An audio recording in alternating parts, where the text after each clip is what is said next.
La dame du réverbère.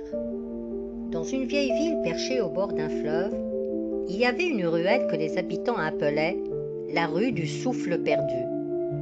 Était-ce à cause du vent glacial qui y soufflait chaque soir, ou des chuchotements étranges que l'on croyait entendre près du vieux réverbère, tout au bout de la rue? Nul ne savait vraiment. La légende disait qu'à minuit pile, une dame vêtue d'un long manteau noir apparaissait sous ce réverbère. Elle ne parlait pas, elle ne bougeait presque pas. Elle regardait le ciel. Et parfois, si quelqu'un s'approchait trop, elle tournait lentement la tête vers lui. Mais voilà, ceux qui croisaient son regard perdaient quelque chose.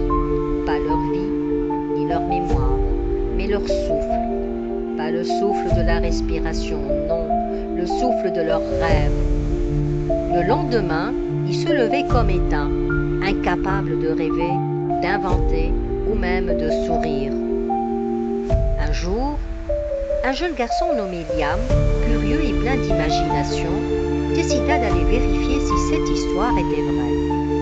Il n'avait pas peur, car il croyait que chaque légende cachait une vérité ou un cœur blessé.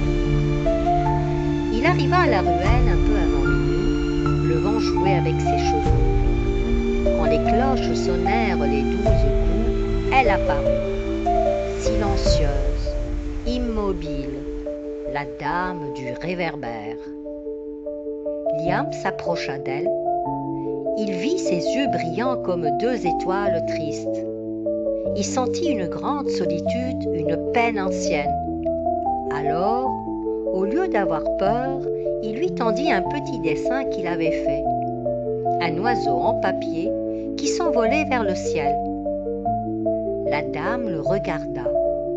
Et pour la première fois, depuis des siècles, elle sourit. Puis, elle disparut dans une brume douce, légère comme un souffle.